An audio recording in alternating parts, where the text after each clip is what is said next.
Why SDR is emerging? Well, a single hardware fits to all, multi-standard, multi-band, multifunctional systems. Easy software upgrade to add all these functions, right? It doesn't take too much. You take the cable, plug it into your computer, plug it in, download the updates, do the hardware configuration, and away you go. You've got it all in there. Higher level of software, reusability, lower cost to meet the new demands, right? You don't have to go out and buy a new radio. And it takes less time to do it, and bang, you've got that all done up. Some of the advantages of having SDR: complete baseband processing digital. It's reconfigurable, so you can set it up the way you want. Upgrading of commercial radios, future-proof. So a lot of the newer radios that are coming out, all the new Motorola and commercial radio systems are all software defined. In the OPP, when I was working with those radios, even 5 years ago before I retired, they had the modules in the back of the cruisers. And rather than the technicians coming and taking things apart, just take the module out, put the new module in, bang, away it went, and the radio was fixed, and away they went. And if something happened, that one of the radios got lost, and we had to check the configurations and that with it, so somebody couldn't transmit, the guy goes to the computer and he can disable that radio from transmitting, and that and change everything. So everything is software defined, and I can see this happening in the future. Software prototyping is faster and cheaper than hardware prototyping, right? Absolutely. Time to market. Libraries of software radio components are easily created and shared and reused, right? So if something happens, just go and do the update. Digital processing of signals is ideal, unencumbered by non-linearities that plague analog hardware reliability. So, I mean, they can change things. They're making the upgrades. When I'm doing upgrades to hotspots and doing it to some of the digital radios, you're finding that some of the dropouts are lesser, and the audio is getting better and better on a lot of these digital modes because they are software defined.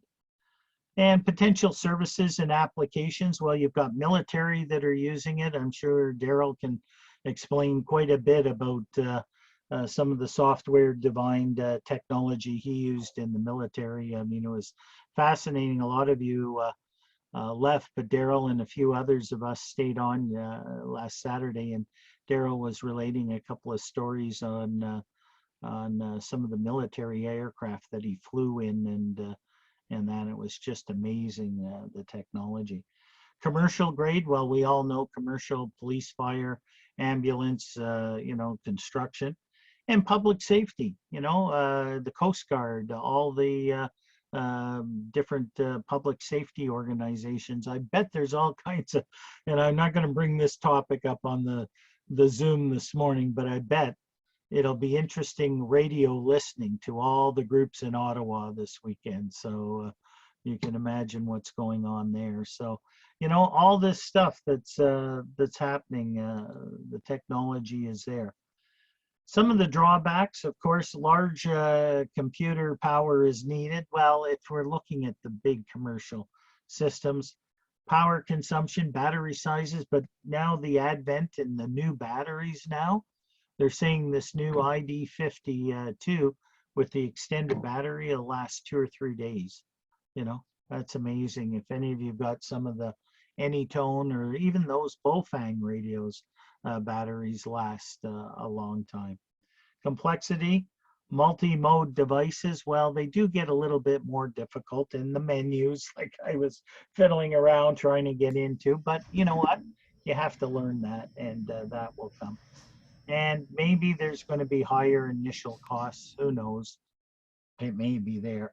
But normally, it is a little bit more expensive to buy an SDR radio versus a non-one.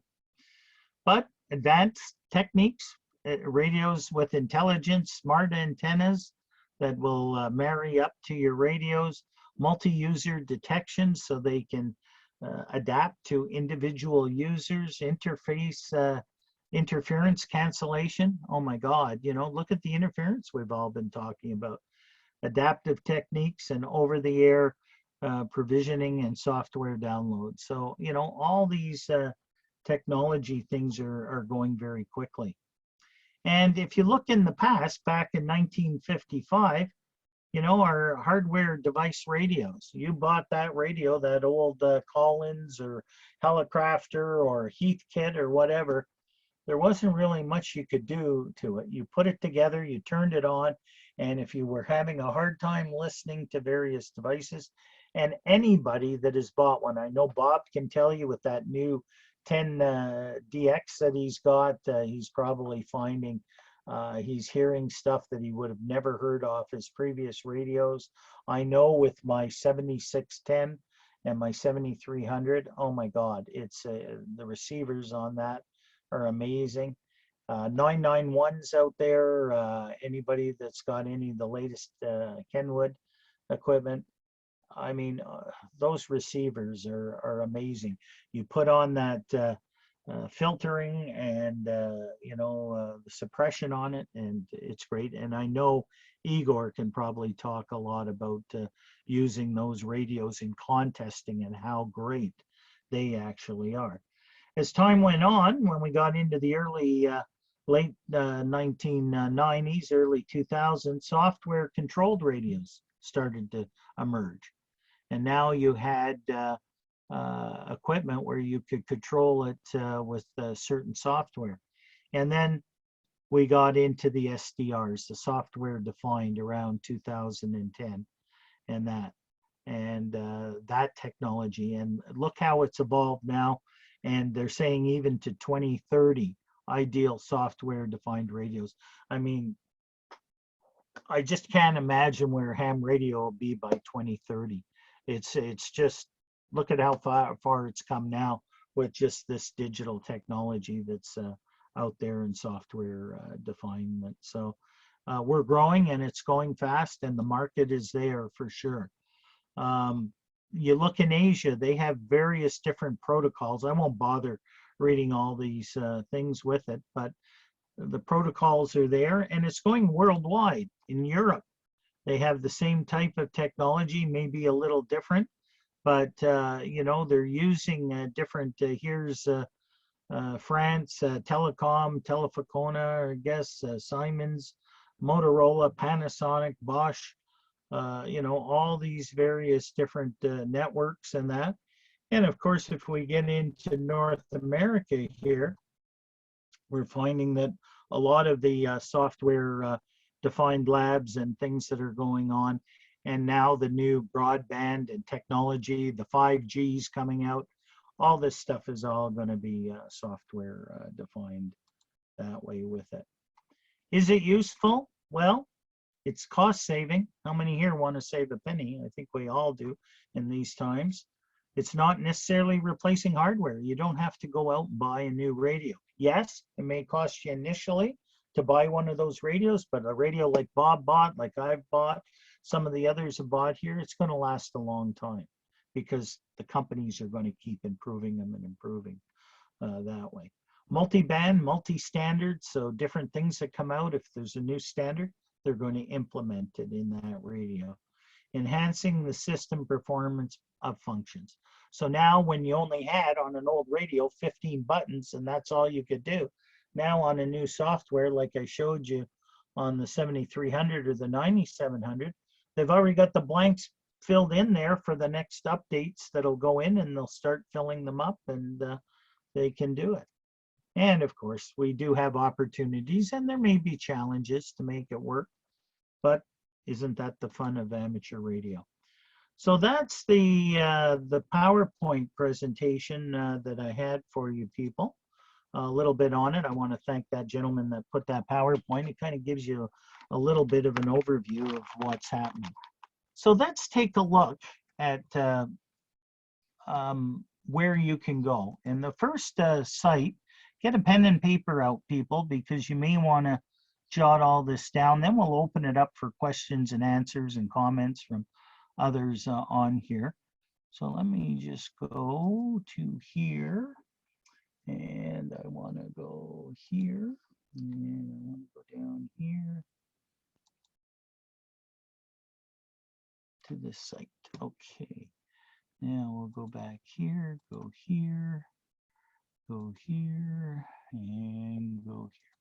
So the first site that you may be interested in going to, and I take it everybody can see my web page here. This is www.kiwisdr.com. Okay. Now, what you will see here are various different sites that you can go to. All right. So, for instance, let's take a walk down, and here's one in the Netherlands. Here's one in Aichi, Japan. Here's one in Washoe Valley, Nevada, USA. Uniontown, Western Pennsylvania. All right. They're all over the world. San Diego. You go down here, Kansas City, Missouri. So let's go to Kansas City, Missouri. This thing will go from 0 to 30 megahertz SDR. You click on the highlight, and now what happens is this will now take for the SP500, has it fallen by 10% from that peak? And it now turns your computer into an SDR radio. One of the fun things about financial and as you can hear the audio, and what you can do is you can go in and you can change the parameters. If you look down here in this box in the lower corner, you can do AM, right? DRM, lower sideband, upper sideband, CW, NBFM, narrow band FM, okay? And you can change the various parameters on this with it. So for instance, let me get rid of that. And it's got a waterfall. A lot of the time the waterfall is in there. So it appears to be on an FM frequency. And let's see where we have a look here and find out where our frequency is on this one. Everyone's a little different. Saying in financial circles that you shouldn't fight the Fed, and the Federal Reserve 5 megahertz, 10 megahertz, for quite some 15. I need that website, please. So they're way down. It looks like they're in there right here. Okay, 980 kilohertz. So they're in the FM band. So let's go up and see if we can pick up something in the 7 megahertz band. So Bob, it's kiwisdr.com/public. So kiwisdr.com/public. That's what he is. Yeah.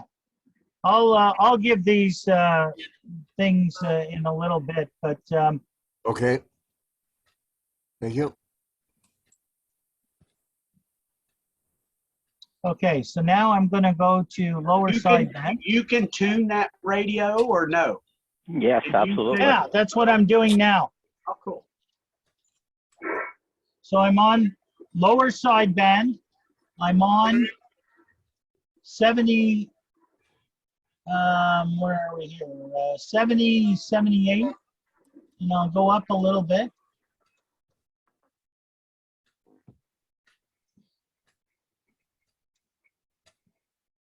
You could manually enter that A frequency too. Yeah, it's in the little box in blue, highlighted in blue. Yeah, there. Yeah. Bottom right there. Yeah, there we are. There's the frequency there. So what I can do, So you should be able to go to one of the WWV frequencies and hear WWV, right? He could hear himself if he keyed up on, tried transmitting on that.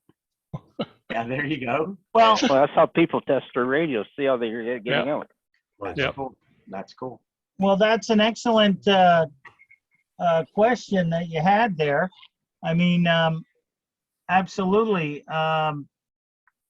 You can, if you're transmitting and you find an area to see if you're getting into that area, you can go to that list, go to a station that's there, and transmit off your own home station, see if you can hear yourself coming back over the SDR radio. Now that's one site. There's hundreds of those stations on there. Another one, let me go to the other sites here. Just give me a second.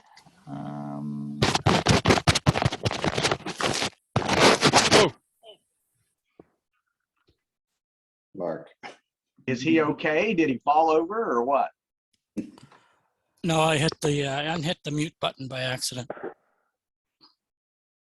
Okay. So let me go here and show Quite you. a few of the net control operators use a SDR receiver. Like John up in Thunder Bay, he often listens on one in Pennsylvania. So if the band is really very long, then he can hear, and we usually can be heard, but he can't necessarily hear with the noise in the area locally. I wonder what kind of a delay there is, you know, like It's a couple, 3 seconds. It's very slight. that's not bad. Yeah, it does. It's an issue. So if you're a net controller, you have to tell people, just give me a second, because I won't hear the first couple of words you say if there's a delay of a second or so. Exactly. So it's not too bad, but let's go to another one. Okay, here's another good one. It's called websdr.org, O-R-G. And this is kind of a neat one here, where you can go down and it will show you what bands it will cover. And this is worldwide in here. A really neat system. So let me go and do something here. All right, here's one in Pennsylvania that just mentioned. They have the highlights, so you just click on there. And here is the system here. And basically, you can look at it here. Here's the frequency, 3875. So you take the thing and just shift it a little bit. And we'll see if it is on lower side band, which it is. And it's just a matter of tuning it in. They're the plus buttons. Why not try listening to Antar's frequency there, Al? Well, we can see during the day, 3755 is not the greatest, but we can try. No, but it's still Let me morning. just get a, yeah. Yeah. Might not be the greatest right now. But I'll There's, go downstairs, see what it sounds like, and come back. what's that? Bill's I'll going go to down and check it transmit. and see if it's worthwhile. Yeah. Bill, if you want in and say what QAR, if you guys are there, just say you're there and reach him over to Glenn and Steve HG and Bob ENY and one SNG, WA1QIX from the lower guy. Okay, so let me go down to Anton's thing. Can you not just punch the frequency into that box right Oh, I above? could, Rusty, but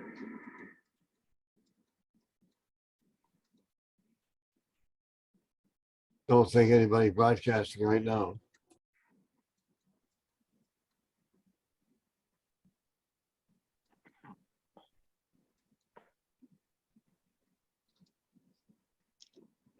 Al, did you want me to try and make a test transmission? Faye just hang told on, me- hang on. I've got this going. I can't hear you. Hang on here. Let me shut this down for a minute. Where's the mute button?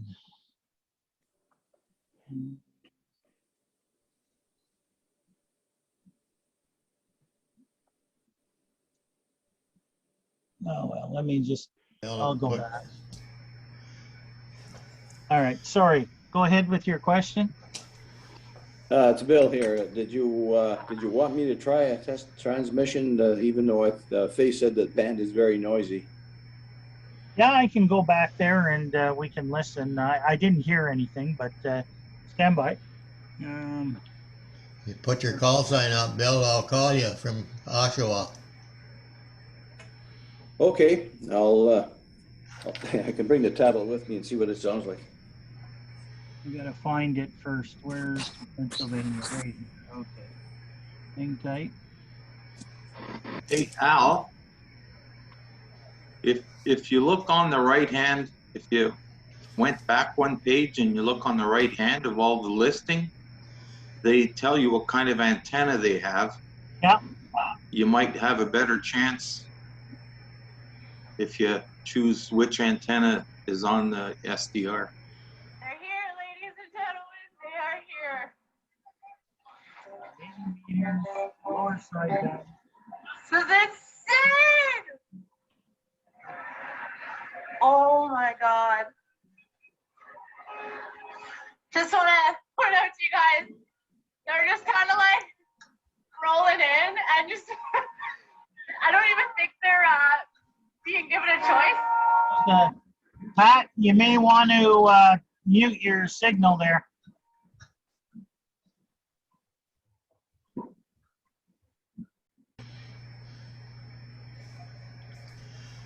There's somebody tuning up. Is that you, Bill?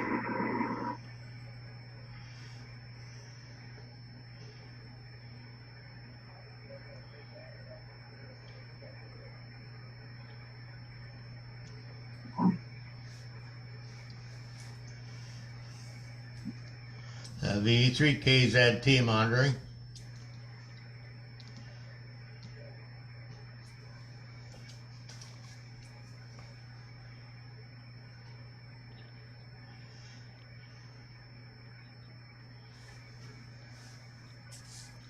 Bob's got too many headsets.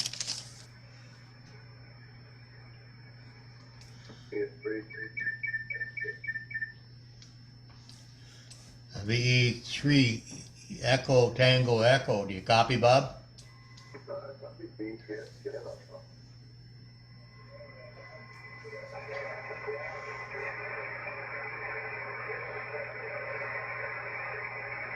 Your signal is quite low.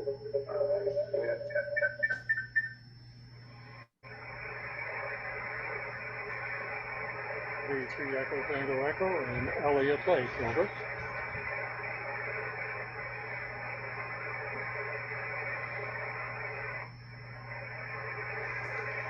Victor Echo 3 Echo Tango Echo. Do you copy? Victor Echo 3 Kilowatt Zulu Tango.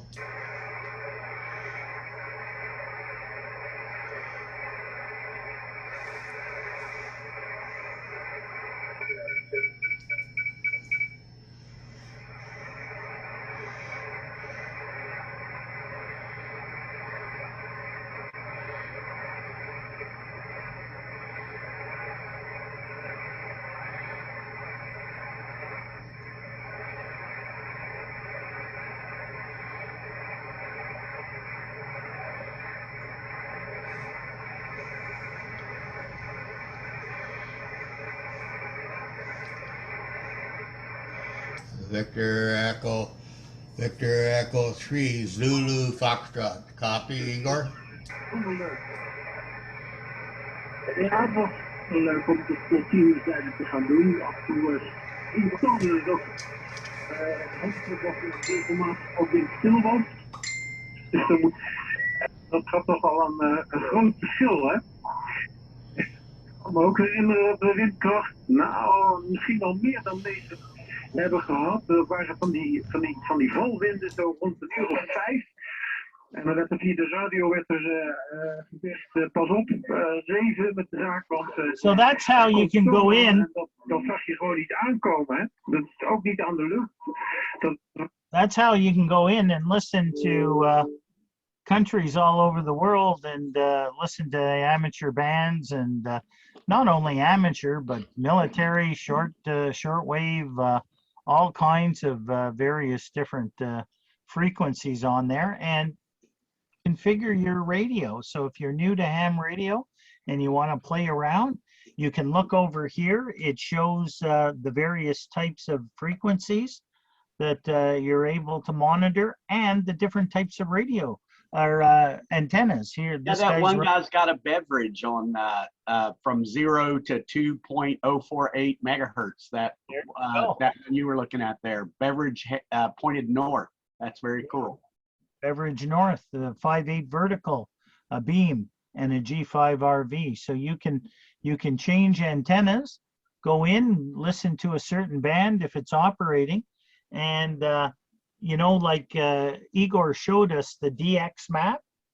Maybe a site like this, you know, hooked up to your computer, if you know, you want to get into a certain part of the world.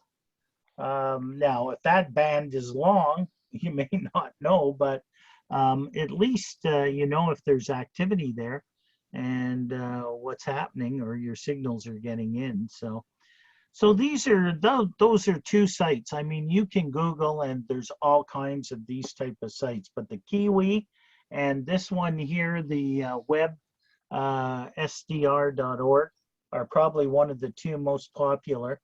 And I mean, you just scroll down and you can go and go. And I mean, different. Here's Texas, here's Washington, Germany, Greece. I mean, it's just all over the world. You know, Utah,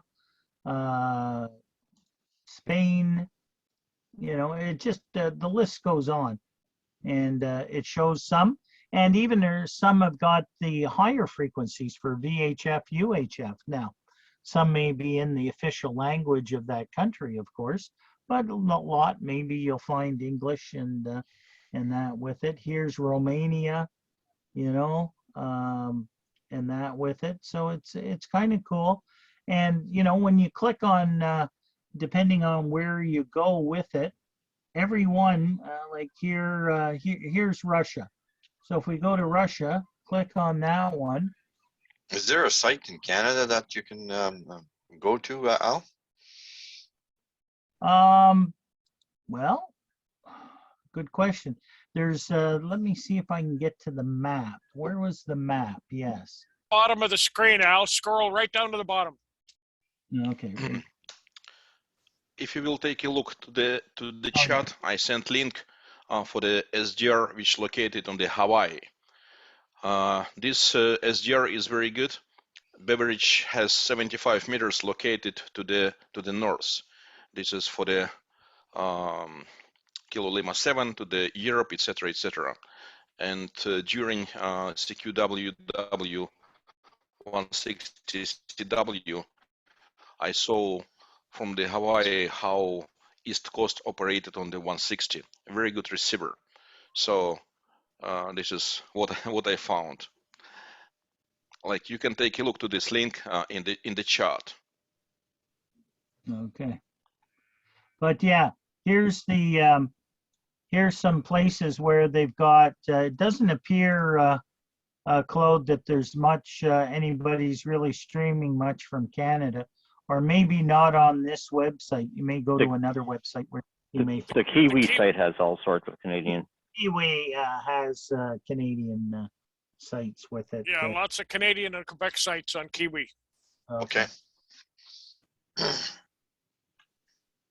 And thank you, Igor, for that site from Hawaii there. So anyway, that's a little bit of the topic that I had this morning on SDRs and, you know, what you can do with it from buying a very cheap dongle to plug into your computer to going to one of those sites and turning your actual computer into an SDR radio and playing around with it and having fun. So yeah, you don't need much. It doesn't cost that much money.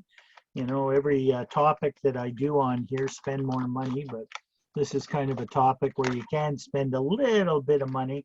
Or, I mean, SDR Play is a great system. Have you still got yours, Tom? No, I don't have it anymore. Sold Pat out. might still have one. I'm sorry? I think Pat maybe still has one. Okay. I have one, and one of the functions or one of the softwares you can run on this thing is the spectrum analyzer. It does quite well. Oh, okay. So SDR, just to give you an indication, if you want to spend a little bit more money on software defined that's a little better, higher quality or whatever. Yeah, I've got one of those SDR plays, you know, spent a couple $100 US on it in Dayton a few years ago, and it's amazing. You know, this one is it's in a little metal box as opposed to a plastic one. It's the bane of my existence here. It's in a case somewhere that I can't find it right now. I don't know where it is, but they're amazing. I've got the SDR dual play, Rusty. It's fantastic. Yeah, it has 2 receivers in it, eh? So yeah, that's amazing. Yeah, I had to do it.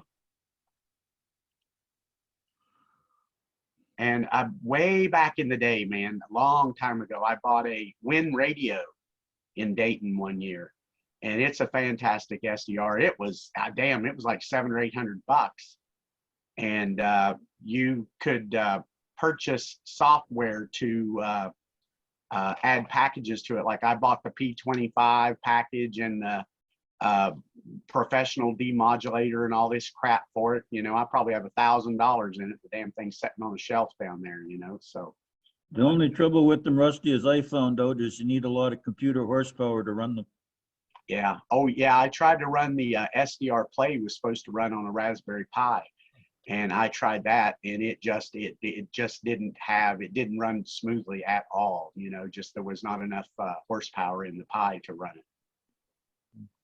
You can go to the you can go to the website. Here are the various different models and the descriptions on them, just in case you're interested. But Dennis, I saw you holding up one. Have you got one? No. Yeah. Which one is it, Tom? I think you just have a dongle there, don't you? Oh, I was wrong. This with this.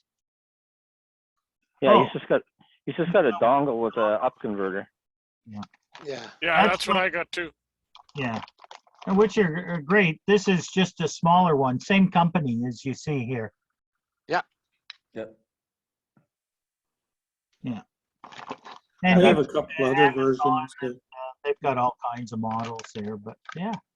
So I have a couple of versions here if people want to see what they were like.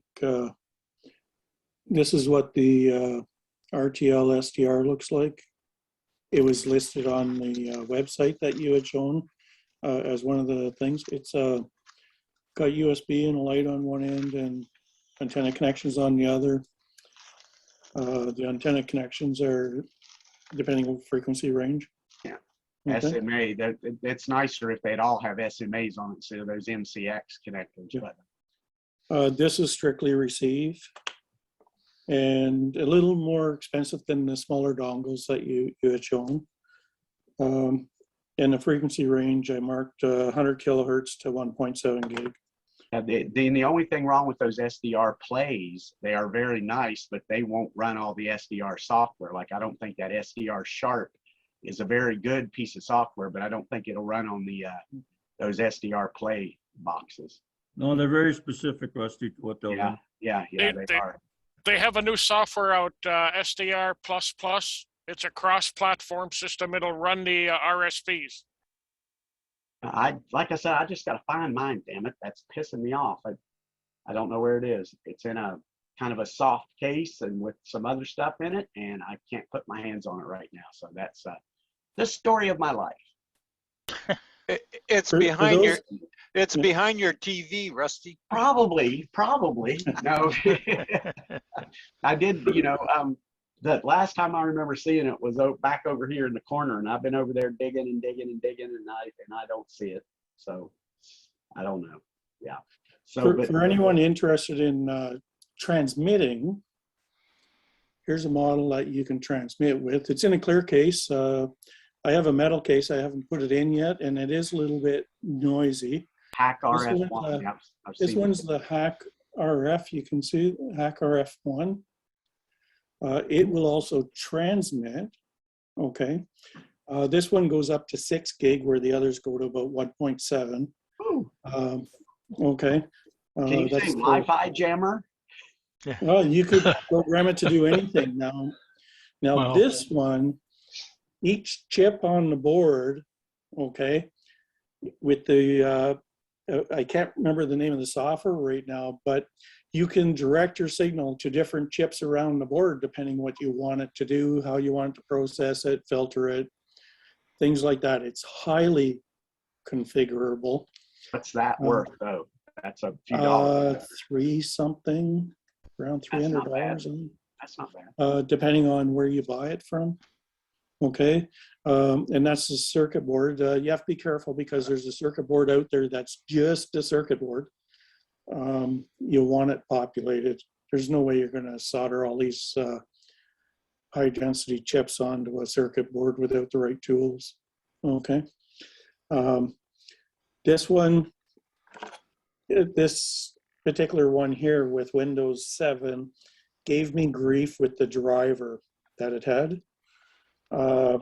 It's a little bit quirky, just to let people know you got to have the right driver or it doesn't want to go. This one, it's the driver is easy to find, readily available, works real easy. Okay, same as the smaller ones, like the one Al had. The driver, it's a common driver. For whatever reason, that RTL SDR, it wanted to have a certain driver with a certain setting on it. So anyway, I just wanted to let people know that if they want to transmit, now it's only 10 milliwatts, I believe, max power. You'd have to amplify it. One thing I couldn't find is really good specs on it to know that what its frequency stability is or anything like that. So, and that's for any of these devices. We don't, those particular things are hard to find. The only way to get them would be to probably test. Need a or know good somebody frequency that's in- counter. Yeah. Yeah. Okay. That's So, great, Daryl. Yeah, no, that's great yeah, information. Of course, the ultimate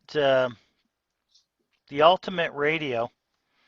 If you're talking about going from a $30 dongle off Amazon to, and Janice will love this because you can spend money in this hobby. I want everybody to pick up one of these. This is the Flex Radio. Yeah, Flex Radio. There you go. The Flex radios. These are the ultimate SDR. This is an actual HF transceiver, right? But no knobs on it, nothing to that nature. You plug it into your computer, and now your computer plugged into this is your HF radio. And the screen on your computer, I don't know if they have you can get different models. Like this one's got a screen on it here. But I think the 67. And knobs. That one's got knobs on it. That's one thing. I kind of like having knobs. So, you know, yeah, that one right there, 6,400. Well, then you better just go with a radio then. That's only $3,300. I mean, shoot. Yeah. Oh, well, that's cheap. I thought they all started at about 4,000. I'll take a couple of them at that price. Oh, if you buy 2 of them, you can hear in stereo. There you go. That's what I've got set up on mine.